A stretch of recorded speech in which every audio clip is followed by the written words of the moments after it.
आप सभी को बहुत बहुत नमस्कार। हमने जो पिछली बार चर्चा की थी, या पिछली बार जिस विषय पर हमने चर्चा की थी, हमारा लक्ष्य, हमारा ध्येय या हमारा जो मोटिव था, वो सिर्फ और सिर्फ यही था कि जितने भी हमारे शास्त्र हैं, जितने भी हमारे ग्रंथ हैं, जितने भी हमारे उपनिषद हैं, जितने भी हमारे पुराण हैं, उन सभी की हमें दार्शनिक और ऐसी व्याख्या जिसे मैं अपने जीवन में उतार सकूं, हम उस पर चर्चा करेंगे। इसी क्रम के अंदर, इसी सीक्वेंस के अंदर, इसी श्रृंखला के अंदर, इसी श्रेणी के अंदर आज मैं आपको थोड़ा सा एक सारांश समझा देता हूं। हम सबसे पहले कहानी की शुरुआत महादेव से करेंगे। हमारी जो कथाएं हैं, हम महादेव से प्रारंभ करेंगे। महादेव के बारे में आज मैं थोड़ा सा आपको समझाने का प्रयास करता हूं। पहली बात तो ये देखिए, अब महादेव से तो आप सभी, मैं कहूं कि महादेव को आप जानते होंगे, या फिर एक शब्द आता है वाकिफ। महादेव से आप वाकिफ होंगे सारे, कहते हैं ना महादेव से तो बड़े वाकिफ हैं। हिंदी में अगर मैं कहूं तो महादेव से कहीं ना कहीं आप सभी संबंधित भी हैं। महादेव एकमात्र ऐसे देवता हैं, हम कहते हैं कि जिनके नाम के आगे महा शब्द लगता है। बाकी सभी देवता हैं, महादेव ही एकमात्र ऐसे हैं जिनके शब्द के आगे, जिनके नाम के आगे महा का इस्तेमाल किया जाता है। अब महादेव एकमात्र ऐसे देवता हैं जो केवल खुद की पूजा नहीं करवाते हैं, संपूर्ण परिवार की पूजा होती है उनसे। महादेव एकमात्र ऐसे देवता हैं जो सभी के देवता हैं, ना केवल इंसानों के, ना केवल देवताओं के, बल्कि वो भूतों के, पिशाचों के, राक्षसों के, सभी के देवता हैं। महादेव वो देवता हैं कि वो वहां भी निवास करते हैं जहां कोई और निवास नहीं करता। वो एकांत में, वीराने में, शमशान में, वहां भी निवास करते हैं। वो उसे भी धारण करते हैं जिसे और कोई धारण नहीं कर सकता। वो गले में विषैला सांप धारण कर लेते हैं। वो अपने शरीर के ऊपर राख लगा लेते हैं, जबकि राख का कोई इस्तेमाल नहीं है। अगर मैं एक मानवीय दृष्टिकोण से देखता हूं तो मैं कहता हूं कि राख का कोई उपयोग नहीं है, जबकि महादेव ने राख को भी स्वीकार किया। अपने शरीर पर एक सौंदर्य प्रसाधन के रूप में उन्होंने राख को मल लिया। आप कहेंगे राख से सौंदर्य? महादेव वो हैं जिनका कोई महल नहीं है। महादेव वो है जिनका कोई बड़ा मकान नहीं है। वो प्रकृतिस्थ हैं, प्रकृति के बीच में रहते हैं, प्रकृति में रहते हैं। महादेव वो हैं जिन्हें कभी भी आप महंगे गहने पहने हुए नहीं देखेंगे। महादेव वो हैं जिनकी वेशभूषा राजाओं वाली नहीं है। फिर भी इस देश में सर्वाधिक मंदिर अगर किसी देवता के हैं तो वो महादेव हैं।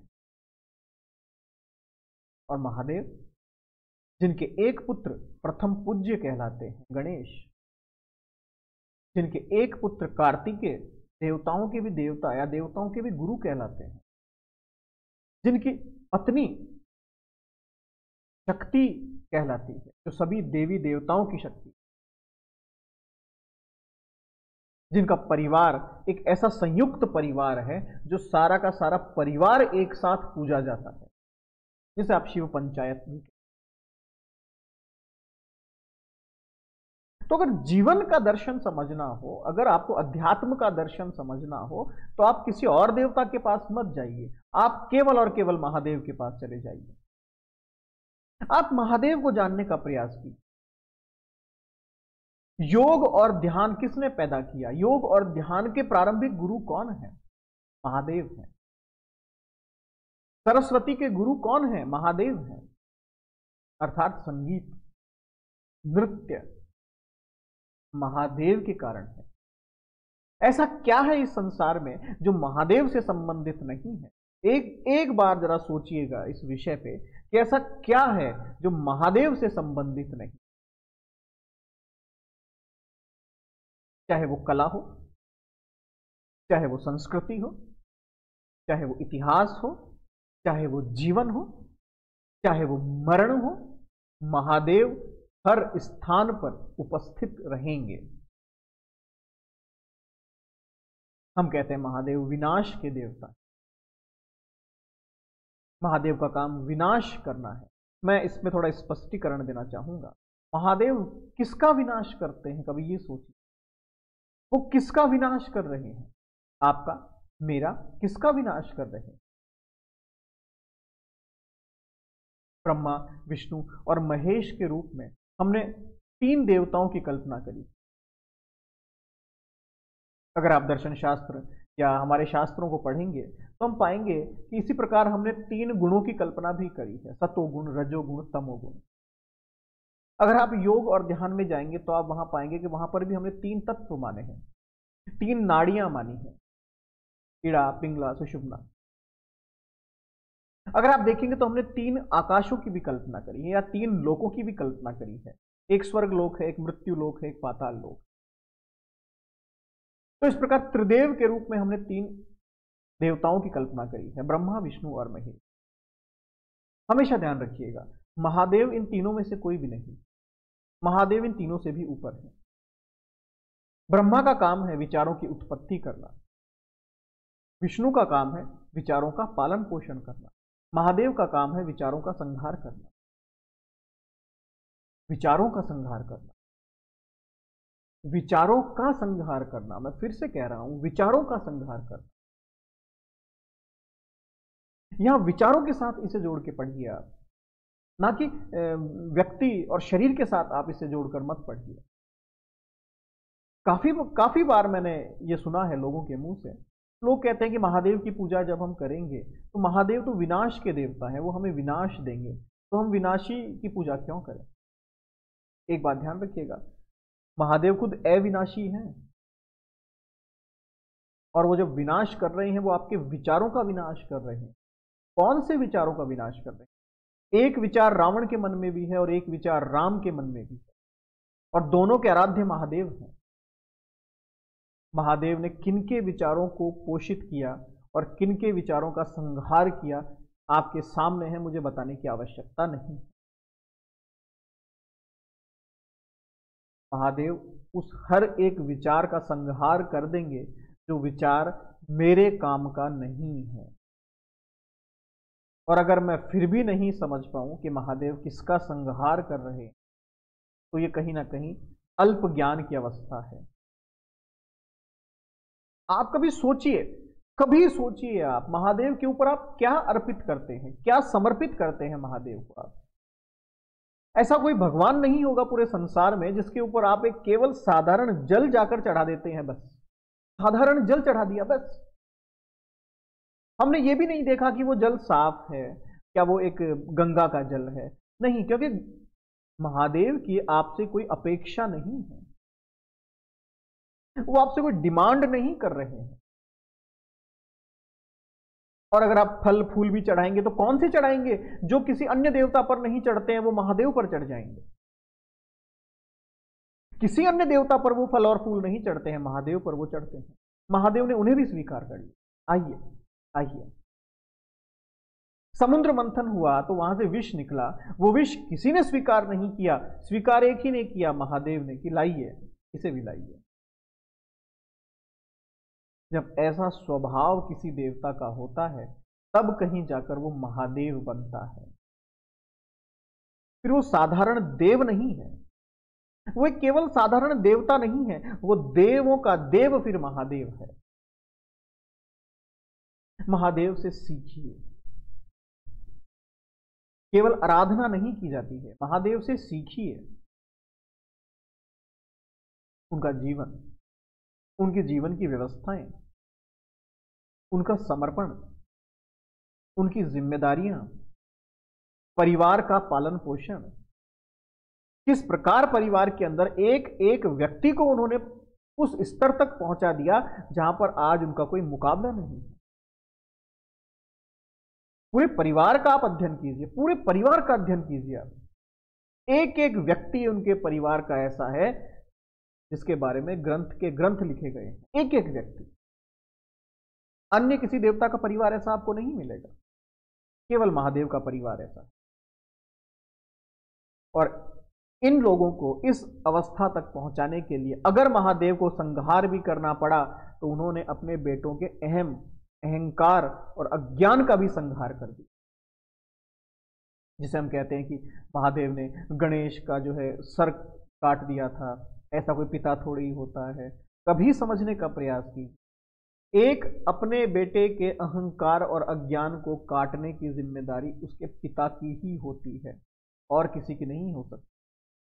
महादेव ने गणेश के अहंकार को, अज्ञान को काट दिया और उसके बाद जो गणेश ने प्राप्त किया कि वो आज भी प्रथम पूज्य के रूप में ही माने जाते हैं।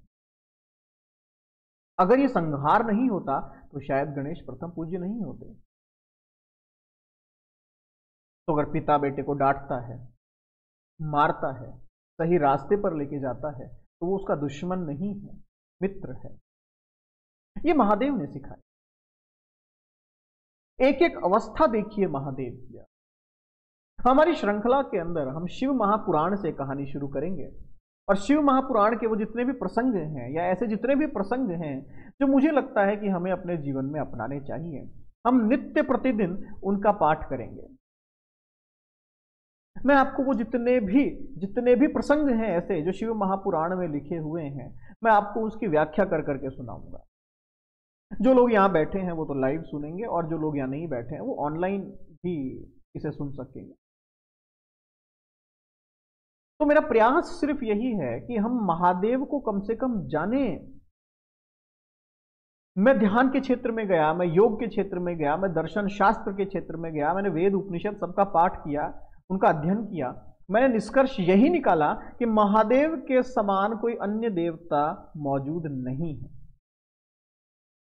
महादेव के समान कोई नहीं। मजाक मजाक में, बातों बातों में महादेव ने हर व्यक्ति को इतना ज्ञान दे दिया जिसकी कोई सीमा नहीं है।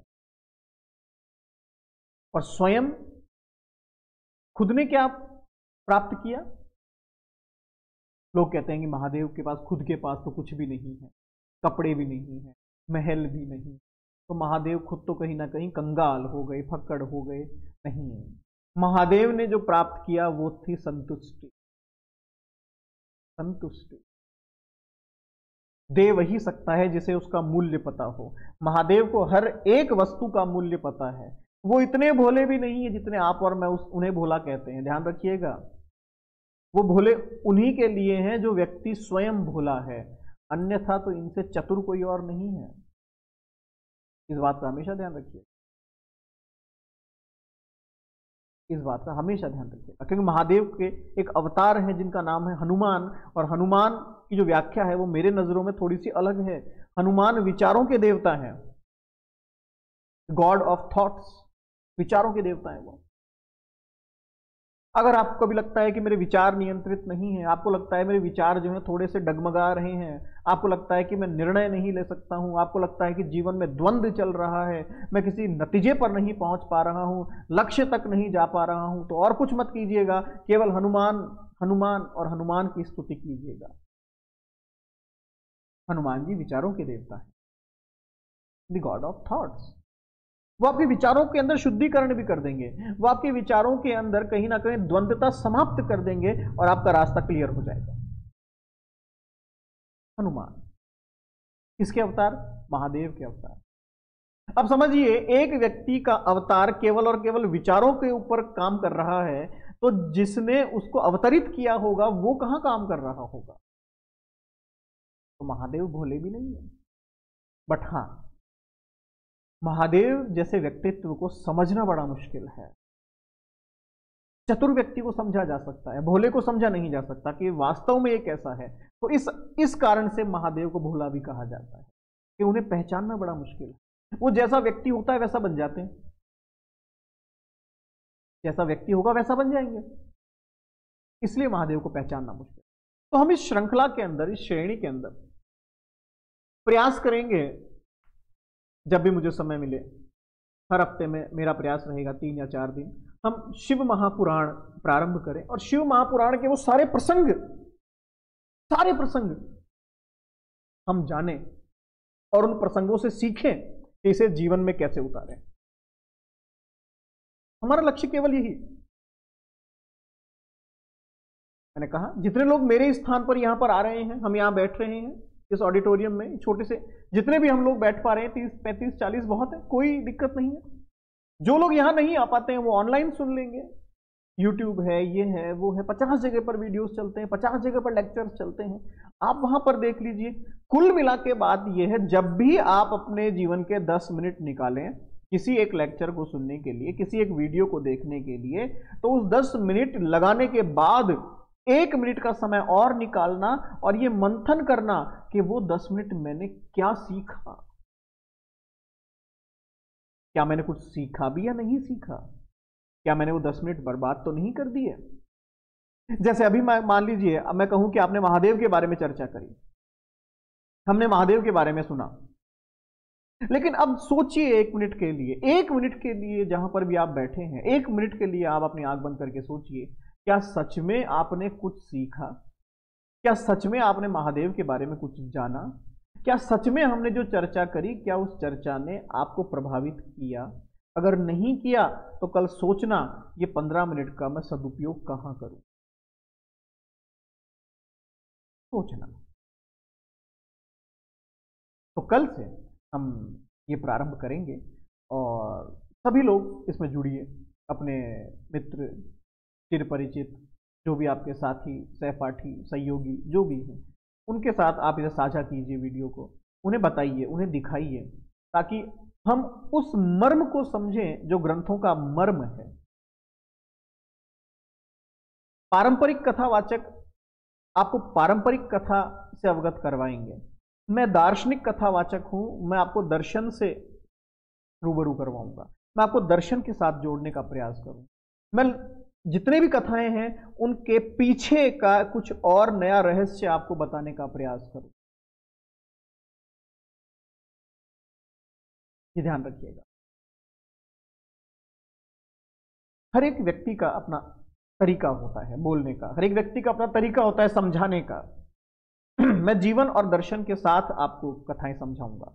तो कल से आप सभी लोग जुड़िए, एक नित्य समय पर, एक नियत समय पर हम प्रतिदिन का प्रयास करेंगे। और उसके बाद अगर हुआ तो जैसे कि आप सभी लोग अगर कहेंगे लाइव के लिए, तो अपन लाइव भी आएंगे, है ना, ऐसा कुछ नहीं। तो अभी के लिए मैं आप सभी से इजाजत चाहूंगा। आप सभी को बहुत बहुत धन्यवाद, आप सभी को बहुत बहुत प्रणाम, धन्यवाद।